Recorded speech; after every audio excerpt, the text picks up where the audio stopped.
नमस्कार। ऑनलाइन कक्षा में आपका हार्दिक स्वागत है। हम आज जो पाठ चल रहा था अपने आनुवंशिकी मेंडल के वंशागति के नियम, आनुवंशिकता के नियम 35वां पाठ, उसका आज रिवीजन करेंगे। एक बार पुनः बता देता हूँ कि आपके जो 9 यूनिट हैं उसमें 3 चैप्टर हैं। एक 35वां चैप्टर, 36वां, 37वां, और इसमें अब 37वां पार्ट आपके क्रॉस हो गया, कट गया है ना, उत्परिवर्तन वाला। जबकि ये 2 पार्ट ही हैं, मेंडल के आनुवंशिकता के नियम और मानव में गुणसूत्रीय विकृतियाँ। इसमें भी एक टॉपिक कट गया है। कौन सा? मेंडलवाद से विचलन या मेंडल के नियमों का विचलन से संबंधित हट गया टॉपिक, जिसमें सहप्रभाविता, अपूर्ण प्रभाविता है ना, वो टॉपिक हट गए। बाकी केवल मेंडल के नियम तक ही आपके सिलेबस में है, और एक अलग से वो लिंग निर्धारण, मानव में लिंग निर्धारण से संबंधित टॉपिक है इसमें। ये पार्ट आपके 5, ये पूरा यूनिट 5 नंबर का है, जिसमें एक 2 नंबर का क्वेश्चन आएगा, एक 3 नंबर का क्वेश्चन आएगा।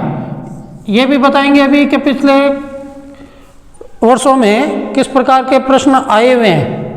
मेंडल वाले पार्ट में से तो संकरण का पिछली बार ही अभी 2020 में संकरण से संबंधित प्रश्न आया था कि द्विसंकरण को परिभाषित कीजिए और इसे चेकर बोर्ड द्वारा समझाइए, ये प्रश्न आया हुआ था। और एक उत्परिवर्तन से संबंधित एक प्रश्न आया था, जो अब इस बार तो नहीं आएगा, लेकिन गुणसूत्रीय विकृतियों में से संबंधित आ सकता है। अलग अलग प्रकार की विकृतियां, जैसे डाउन सिंड्रोम, क्लाइनफेल्टर है ना, या इन विकृतियों में से आ सकता है। या काय गुणसूत्रों की में फेरबदल से क्या विकृतियां होती है, लैंगिक गुणसूत्रों की कमी या अधिकता से क्या परिवर्तन होता है, कौन सी विकृतियां उत्पन्न होती है, उसने क्या कहते हैं, उनके बारे में 2 नंबर का क्वेश्चन आ सकता है। इसमें से 3 का, या तो इस पार्ट में से 3 नंबर का या 2 नंबर का, या इसमें से 3 या 2 नंबर का। टोटल आपके यूनिट 5 नंबर की थे, जिसमें 3 चैप्टर थे, इसमें 1 चैप्टर हट गया। अब केवल 2 ही चैप्टर बचे हैं जो 5 नंबर के हैं। इसका आज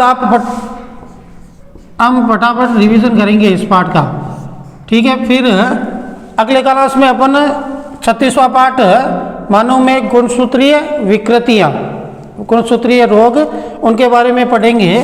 इस पार्ट में क्या क्या पढ़ा हमने? आनुवंशिकी के बारे में, क्या आनुवंशिकी है, क्या आनुवंशिकी विज्ञान की जीव विज्ञान की वह शाखा जिनमें आनुवंशिकता और उन्हें प्रभावित करने वाले कारकों का अध्ययन किया जाता है, अर्थात जनकों से संततियों में होने वाले आनुवंशिक लक्षणों के बारे में अध्ययन किया जाता है। वो आनुवंशिकी, इसे जेनेटिक्स कहा जाता है, जेनेटिक्स कहा जाता है। ये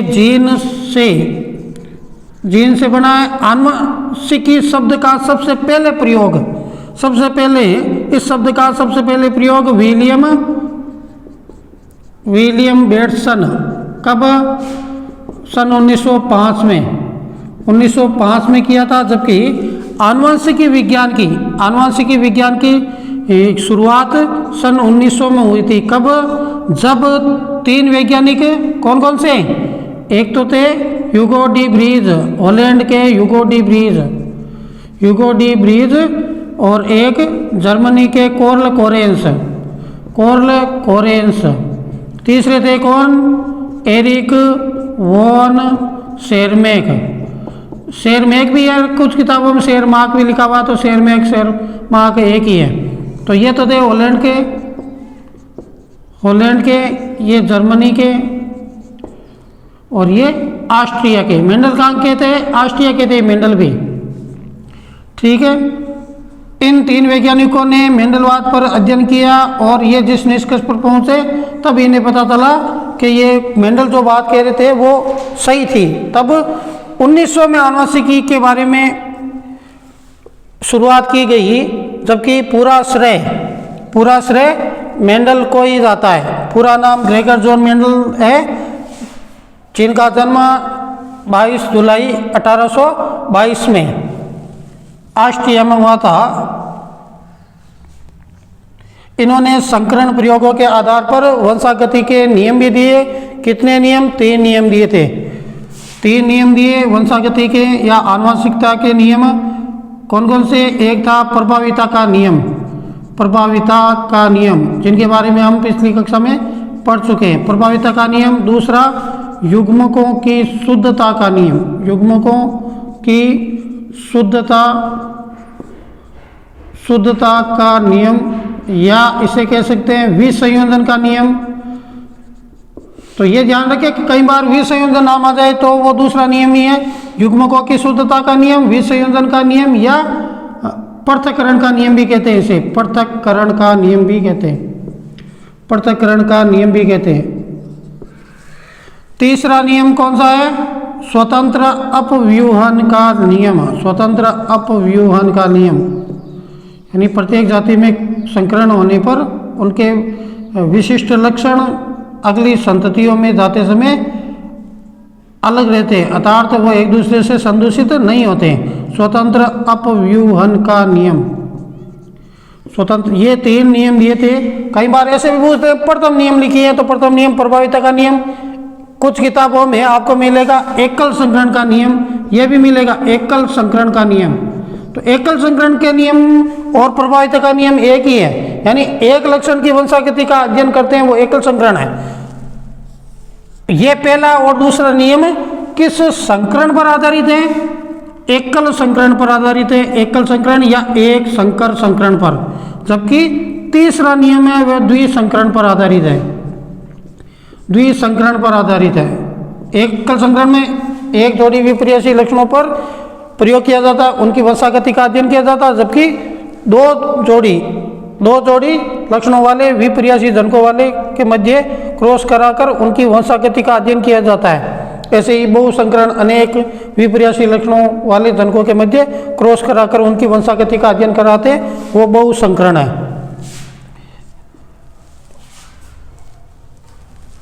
फिर हमने पढ़ा था मेंडल का जीवन परिचय भी ध्यान में रखें, जीवन परिचय भी ध्यान में रखें। जीवन परिचय ये क्या थे?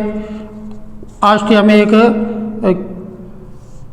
माली परिवार में इनका जन्म हुआ, इनकी रुचि वनस्पति विज्ञान में, गणित और भौतिकी इनमें रुचि थी। ये ऑस्ट्रिया के एक मठ होते हैं या मंदिर चर्च होते हैं, तो वहाँ पादरी के रूप में इन्होंने कार्य किया। वहाँ एक उद्यान में इन्होंने मटर पादप पर संकरण प्रयोग किए। उनके निष्कर्षों से फिर 3 नियम दिए इन्होंने। ये प्रभाविता का नियम, युग्मकों की शुद्धता का नियम, स्वतंत्र अपव्यूहन का नियम। ठीक है, तो इनका जीवन परिचय के बारे में ध्यान में रखें। फिर इन्होंने जो ये पादप चुना मटर, तो मटर पादप का चयन क्यों किया? मटर पादप का चयन क्यों किया, इसके बारे में भी प्रश्न पूछा जा सकता है कि इन मटर पादप का चयन क्यों किया? क्योंकि ये एक वर्षीय शाक है, यानी छोटा पौधा है, आसानी से कम क्षेत्र में उगाया जा सकता है। एक वर्षीय तो ऐसी अनेक पीढ़ियों की वंशागति का अध्ययन आसानी से किया जा सकता है। दूसरा, इसमें द्विलिंगी पुष्प होता है। द्विलिंगी पुष्प यानी ऐसे पुष्प जिनमें नर जननांग और मादा जननांग एक ही पुष्प में स्थित होते हैं, उन्हें द्विलिंगी पुष्प कहते हैं। तो मटर पादप में द्विलिंगी पुष्प हैं। द्विलिंगी पुष्प होने के कारण इनमें स्वपरागण आसानी से होता है। स्वपरागण आसानी से होता है, तो इनमें किसी भी प्रकार के भिन्न लक्षणों का सम्मिश्रण नहीं होता, अर्थात प्रत्येक लक्षण स्वतंत्र रूप से प्रकट होते हैं। अगला, इनमें संकरण प्रयोग कराए जा सकते हैं, जिनके द्वारा पर परागण भी कराया जा सकता है। पर परागण है, विपूषण है, ये कुछ शब्दावली है। विपूषण तो पहले चलो परागण क्या है इसके बारे में बताते हैं कि परागण इंग्लिश में इसे पोलिनेशन कहते हैं। पोलिनेशन, परागण क्या है कि यह कोई पुष्प, द्विलिंगी पुष्प की संरचना है। द्विलिंगी पुष्प की संरचना है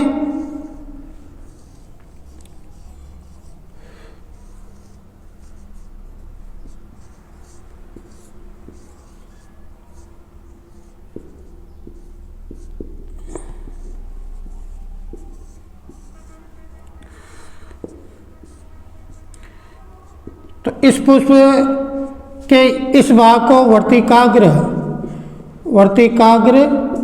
इस भाग को वर्तिका और इस भाग को नीचे वाले भाग को अंडाशय, जो गोलनुमा भाग है अंडाशय कहते हैं।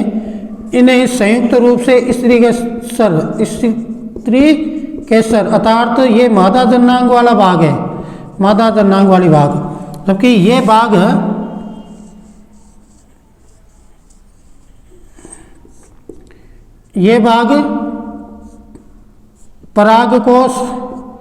परागकोश, इस भाग को पुतंतु, यानी इस परागकोश को जोड़ने वाला भाग पुतंतु और परागकोश, इन दोनों भाग का कनेक्टिव भाग योजी कहलाता है।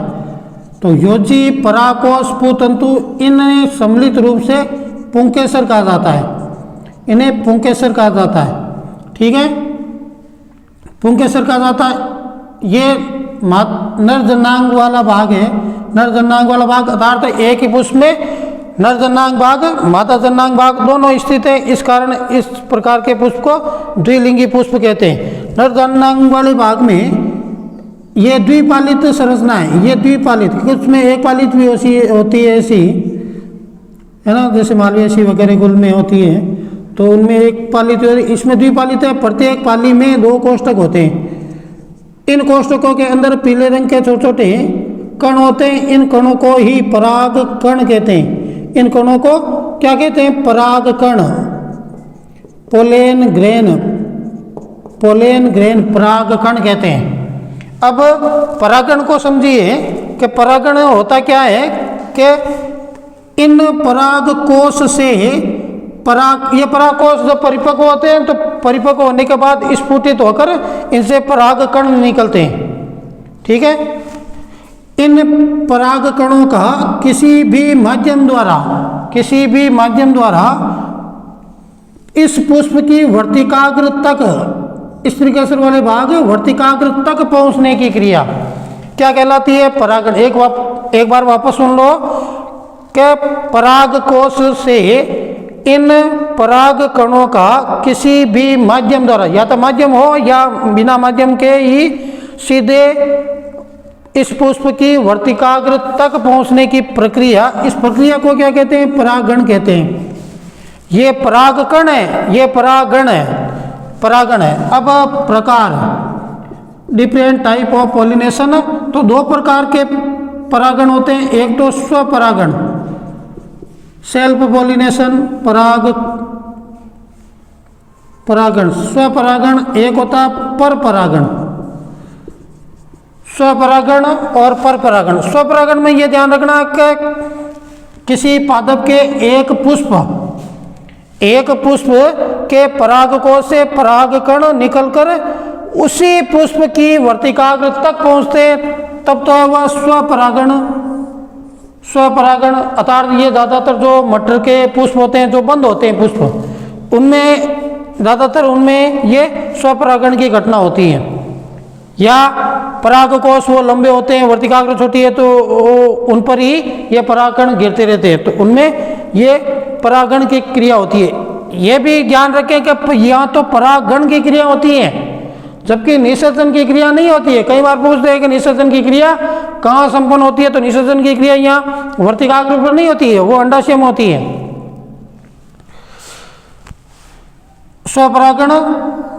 स्वपरागण में उसी पुष्प यानी किसी पुष्प के परागकोश से परागकणों का उसी पुष्प की वर्तिकाग्र तक पहुंचना स्वपरागण कहलाता है। दूसरा है परपरागण, पर यानी दूसरा, यानी किसी पुष्प के परागकोश से परागकणों का उसी जाति के पौधे के अन्य पुष्प या कोई दूसरा पौधा है उसी जाति का, तो दूसरे पुष्प की वर्तिकाग्र तक पहुंचते हैं। यानी उसी जाति के, वो पौधा जरूर नहीं है कि दूसरे पौधे के वर्तिकाग्र तक पहुंचते हैं ये, तब वो परपरागण है। परपरागण के लिए कीट माध्यम की तरह कार्य करता है। कीट है, वायु द्वारा, जल द्वारा हो सकता है, तो ये कीटों द्वारा, जल द्वारा, वायु द्वारा परपरागण होता है। जैसे मधुमक्खियाँ, ये कीट पतंग बैठते हैं, तो इनके परागकण के पैरों पर चिपक जाते हैं। जैसे ये पुष्प की वर्तिकाग्र पुष्प पर बैठते हैं तो वहाँ ये परागकण छोड़ देते हैं, तो इस प्रकार पर परागण की घटना होती है। फिर संकरण, संकरण में भी एक संकर संकरण, एक संकर संकरण, एक संकर संकरण, द्विसंकर संकरण और बहुसंकरण। Monohybrid cross, dihybrid cross और पॉली हाइब्रिड क्रॉस।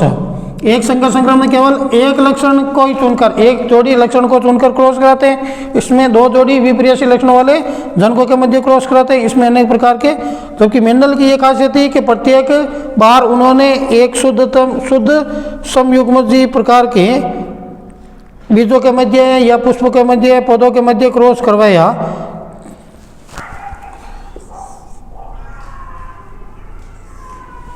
इनके अलावा इस पाठ में जीवन परिचय, फिर मटर को क्यों चुना, फिर इनकी सफलता के कारण, सफलता के क्या कारण थे, सफलता के कारण के सफलता के क्या कारण थे। तो इन्होंने जितने भी प्रयोग किए, तो ऐसा नहीं कि प्रयोग कर दिया छोड़ दिया, लेकिन प्रयोग करने जितने भी संकरण प्रयोग किए तो उन लोगों ने इनका सांख्यिकीय रूप से इनका रिकॉर्ड रखा। फिर सफलता के कारण क्या रहे, उनकी सफलता को उन्होंने जितने भी प्रयोग किए उनका सांख्यिकीय अभिलेख अर्थात रिकॉर्ड रखा। ऐसा नहीं कि प्रयोग करके रख दिया, रफली का आप ये किया। लेकिन उसके मृत्यु के लगभग 16 वर्ष बाद पुनर्खोजकर्ताओं ने कौन कौन से, ये 3 वैज्ञानिक, ह्यूगो डी ब्रीज, कोलकोरेस, एरिक वॉन शेरमैक ने प्रयोग किया। तो उनको पता चला कि जो मेंडल बात कह रहे थे उनकी बात सही थी, जबकि उस समय उन्होंने कारक नाम दिया था जीन को, लेकिन आगे चलकर उसी कारक को आगे जीन कहा गया। तो जीनों के बारे में, जीनों के संतरण के बारे में सबसे पहले मेंडल ने बताया था। फिर एक परागण हो गया, परागण के बाद में परागण के प्रकार कितने, ये आगे समझ में। फिर एक और नाम आता है विपुषण। विपुषण का अर्थ क्या होता है, इंग्लिश वर्ड है इसका इमेस्क्यूलेशन, इमेस्क्यूलेशन, इमेस्क्यूलेशन, विपुषण। ये आपके प्रैक्टिकल में भी है कि विपुषण क्या है, कि है ना। तो पुष्प की कलिका अवस्था, जब यानी पुष्प परिपक्व होने से पहले ही पुष्प की कलिका अवस्था में ही पुष्प के इन पराग कोश को यानी इन पुंज तत्वों को काट दिया जाता है, अलग कर दिया जाता है। तो बताइए कि ये अब कौन सी प्रक्रिया प्रभावित होगी परागण से संबंधित है, कि इसमें स्वनिषेध, ये स्वपरागण की क्रिया प्रभावित होगी, अर्थात इनके पराग कोश काट दिए जाएंगे। तो ये इनके परागकण इस पुष्प की वर्तिकाग्र पर नहीं पहुंचेंगे, तो स्वपरागण की प्रक्रिया प्रभावित होती है। तो विपुषण में इतना ही होता है कि पुष्प के परिपक्व होने से पहले अर्थात कलिका अवस्था में ही इन पराग कोश को हटा देते हैं, कैंची से काटकर अलग कर दिया जाता है, अर्थात नर जनांग वाले भाग को काट दिया जाता है। एक होता है थैलीकरण। थैलीकरण में क्या होता है, इनको काट कर फिर ये एक थैली बांध देती है, जिससे क्या होता है पर परागण की घटना नहीं हो पाती। टैगिंग होती है, टैगिंग में टैग लगाना इसका, फिर इन पर एक स्टिकर लगा देते हैं कि इसका नाम वगैरह, वैज्ञानिक नाम इसका लिख देते हैं। मटर का वैज्ञानिक नाम क्या है, याद है, पाइसम, पाइसम सेटाइवम।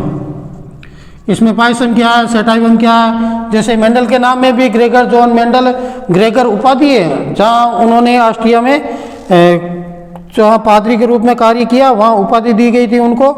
और फिर आ गया एक, मेंडल ने मटर के पादप का चयन किया, ये बात समझ में आ गई। लेकिन मेंडल ने इन मटर के पादप में कितने विपर्यासी लक्षणों को चुना, टोटल 34 विपर्यासी लक्षण चुने गए। उनमें से 7 पर प्रयोग किया, 7 जोड़ी पर।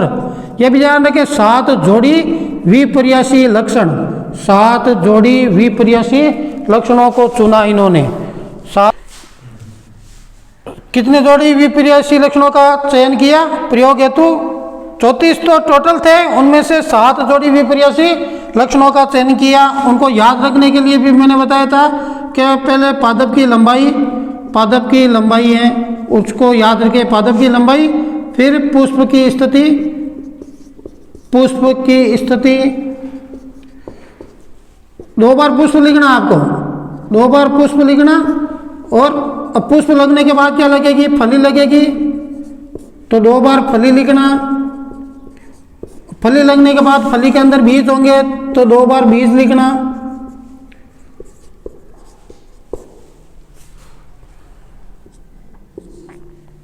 दो बार पुष्प, 2 बार फली, 2 बार बीज, यानी पादप की लंबाई कह सकते हैं या तने की लंबाई, ये भी लिख सकते हैं। पुष्प की स्थिति, पुष्प का रंग, फली का आकार, फली का रंग, बीज का आकार, आकृति, आकार और बीज का रंग। अब इसमें प्रभावी, ये तो हो गए लक्षण, अब इनके प्रभावी अप्रभावी लक्षण कौन कौन से? प्रभावी अप्रभावी लक्षण कौन कौन से थे? एक तो पादप की लंबाई में पादप लंबा, ये बोलना। स्थिति कक्षीय या अक्षीय कह सकते हैं, और अग्रस्थ या शीर्षस्थ विपर्यासी लक्षण है, शीर्षस्थ।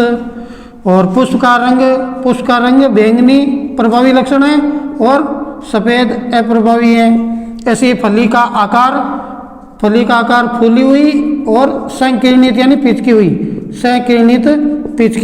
फली का रंग हरा और अप्रभावी लक्षण है पीला। बीज का आकार गोल और दूसरा अप्रभावी लक्षण है झुर्रीदार। और बीज का रंग पीला और अप्रभावी लक्षण है हरा।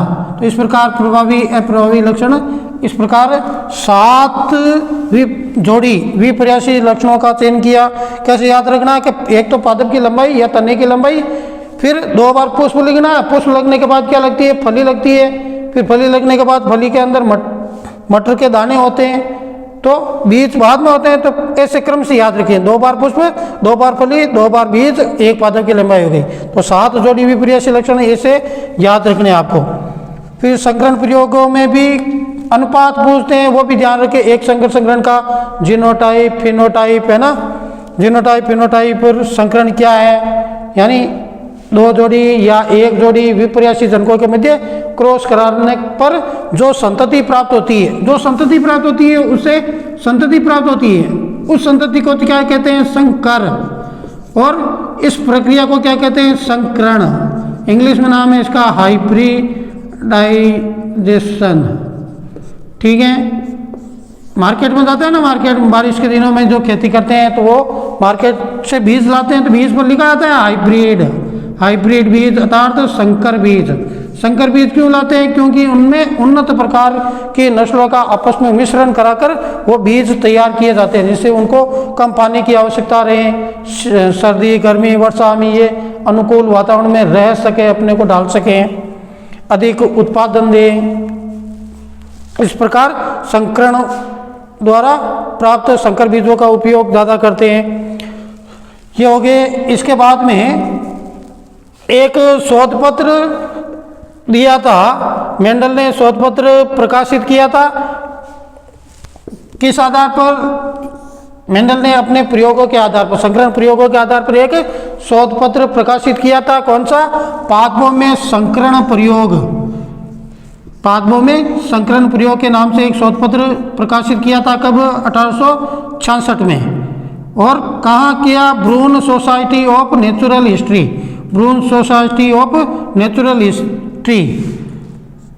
ये शोध पत्र कई बार पूछ लेते हैं किस भाषा में, तो वो जर्मन भाषा में प्रकाशित किया गया। और आगे बढ़ा था आपने मानव में लिंग निर्धारण के बारे में। मानव में टोटल कितने गुणसूत्र होते हैं? 46 गुणसूत्र होते हैं। और यदि जोड़े के रूप में पूछ ले तो 23 जोड़े, उसमें 22 जोड़े अर्थात 44 गुणसूत्र तो होते हैं कायिक गुणसूत्र, और 2 गुणसूत्र होते हैं लिंग गुणसूत्र या जोड़े में बोले तो एक जोड़ी लिंग गुणसूत्र पाए जाते हैं। टोटल 46 गुणसूत्र हैं, है ना। अब जैसे ये मादा में 44 तो कायिक गुणसूत्र हैं और एक जोड़ी लिंग गुणसूत्र हैं। नर में 44 कायिक गुणसूत्र और एक जोड़ी लिंग गुणसूत्र है, उसमें एक तो एक्स है एक वाई है। फिर इनके युग्मक बनने के बाद 22 अलग हो जाते हैं, एक्स एक्स और फिर एक्स, एक में वाई गुणसूत्र, और इसका आपस में निषेचन कराने पर ये इस प्रकार की संततियाँ प्राप्त होती हैं कि इसका 22 यदि एक्स वाले से क्रॉस हो और पुरुष के एक्स वाले गुणसूत्र से क्रॉस हो तब 44 पर एक्स एक्स अर्थात पुत्री का जन्म होता है। यदि इस एक्स का नर के वाई वाले गुणसूत्र से निषेचन होता है तो 44 एक्स वाई अर्थात एक्स वाई जिसमें हो वो पुत्र प्राप्त होता है। अर्थात इस प्रकार क्रॉस से 50% ये देखो पुत्री, ये पुत्री, ये पुत्र, तो 50% पुत्र, 50% पुत्रियाँ प्राप्त होती है। तो इसमें शुरुआत में थोड़ा 2-4 लाइनों में लिखे कि टोटल गुणसूत्र इतने होते हैं, उनमें कायिक गुणसूत्रों की संख्या इतनी है, लिंग गुणसूत्रों की संख्या इतनी है ना। फिर आपस में निषेचन कराने से ये संततियाँ प्राप्त होती है, इनके बारे में लिख के फिर ये आरेख बनाना है। ये भी प्रश्न आ सकता है 2 नंबर का या 3 नंबर का भी आ सकता है। कई बार संकरण के अनुपात पूछ लेते हैं, एकल संकरण के अनुपात, द्विसंकरण के अनुपात, या इनमें से एक अन्य कोई विकल्प दे दे। विकल्पी वो हटा तो दिए आपके, लेकिन उत्परिवर्तन वाले में या इस पार्ट में से विकल्पियों में से रुधिर विकल्पी हैं ये ब्लड ग्रुप से संबंधित, जैसे ए बी ओ, उनमें से आई ए और IA0 2 विकल्पी इसके हो गए, 2 बी के हो गए, एक ए का हो गया, एक ओ का हो गया। अर्थात 6 टोटल विकल्पियों के प्रश्न दे सकते हैं कि माता का ये है, पिता का ये है, तो होने वाली संतानों में होने वाली संतान पर क्या प्रभाव पड़ेगा और कौन सा ग्रुप होगा, ऐसे प्रश्न पूछे जा सकते हैं।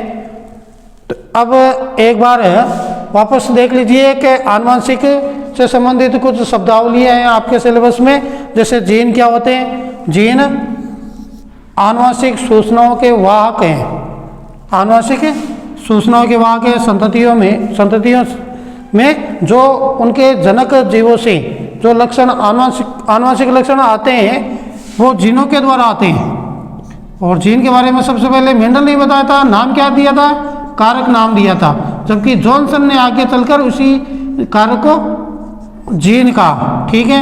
ये आनुवंशिक सूचनाओं के वाहक होते हैं। एक आनुवंशिकता की एक इकाई है। युग्म विकल्पी एक लक्षण को युग्म विकल्पी या इसे एलील भी कहते हैं, एलील भी है। युग्म विकल्पी एक लक्षण को नियंत्रित करने वाले, किसी एक लक्षण को नियंत्रित करने वाले जीन के 2 विपर्ययी स्वरूपों को या 2 विपर्ययी रूपों को युग्म विकल्पी कहते हैं। जब ये एक लक्षण को नियंत्रित करने वाले जीन के 2 विपर्ययी लक्षण एक समान हो, जैसे कैपिटल टी हो गया और स्मॉल टी हो गया, जब दोनों युग्म विकल्पी समान हो तब तो है वो समयुग्मजी।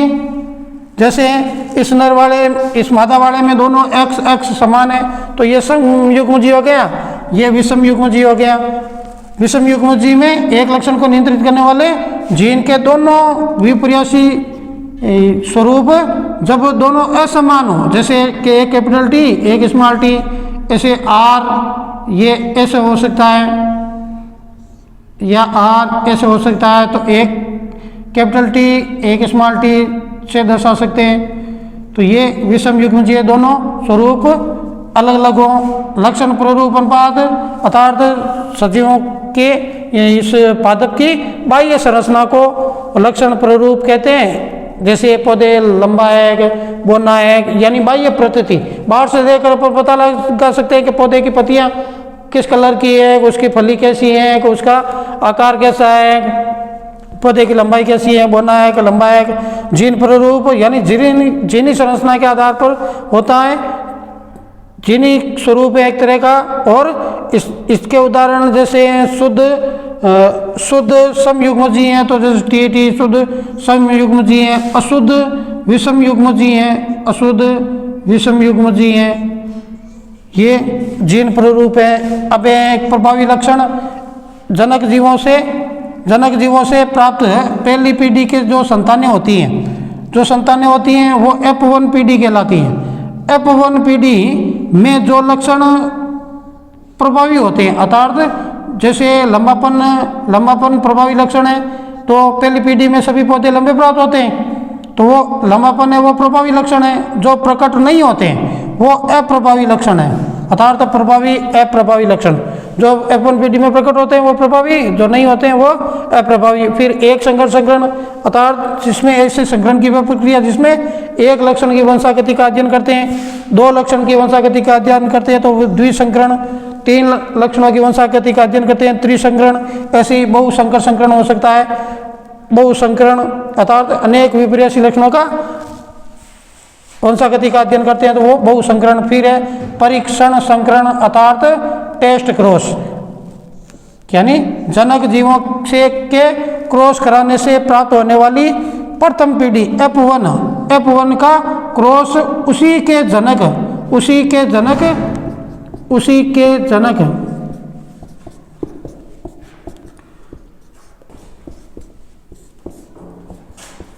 जैसे ये F1 पीढ़ी है तो F1 पीढ़ी के उसी के जनक के अप्रभावी जनकों के साथ है, अर्थात ये अप्रभावी है। स्मॉल टी अप्रभावी, बोना है वो अप्रभावी, ये लंबापन है वो प्रभावी लक्षण है। तो अप्रभावी जनकों वाले विपर्यासी लक्षणों वाले जनकों के मध्य क्रॉस कराते हैं, वो तो है टेस्ट क्रॉस, अर्थात परीक्षण संकरण।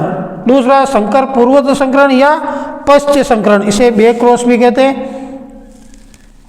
ये F1 पीढ़ी से प्राप्त जो संततियां उसका क्रॉस उसी के जनक दोनों ही प्रभावी हो या अप्रभावी हो, किसी के साथ भी, प्रभावी जनकों के साथ या अप्रभावी युग्म विकल्पियों वाले जनकों के साथ क्रॉस करवाने की प्रक्रिया संकर पूर्वज संकरण या पश्च संकरण या बैक क्रॉस भी कहते हैं इसे।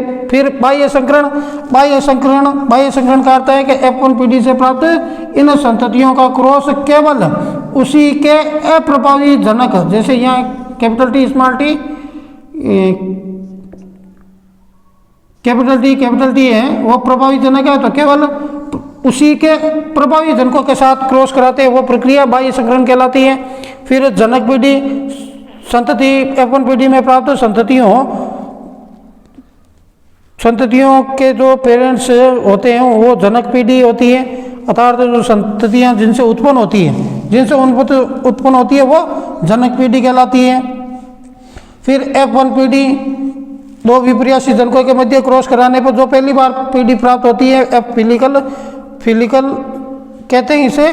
F1 पीढ़ी पहली पीढ़ी, और F1 पीढ़ी में स्वनिषेचन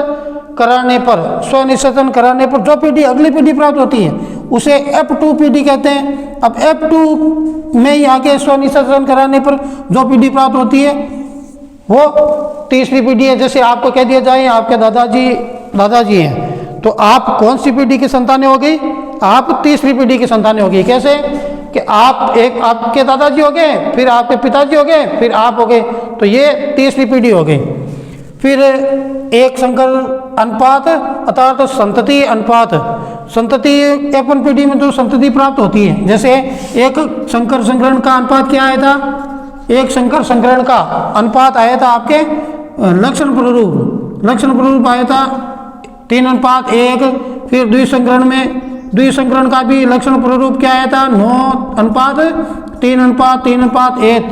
अर्थात इन पीढ़ियों में F1 पीढ़ी में जो प्रकट अनुपात हैं वो एक संकर अनुपात, फिर द्विसंकर अनुपात, यानी दो जोड़ी विपर्यासी लक्षणों वाले जनकों के मध्य क्रॉस कराते हैं, उनसे प्राप्त संततियों के अनुपात को द्विसंकर अनुपात कहते हैं, जो जिनका फिनोटाइप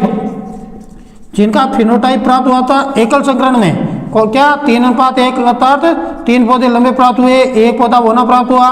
और द्विसंकरण में F2PD का अनुपात प्राप्त हुआ हमें कौन सा 9:3:3:1 अर्थात 9 पौधे गोल गोल पीले, फिर ये गोल जूरीदार, ये पीले जूरीदार, और ये गोल हरे।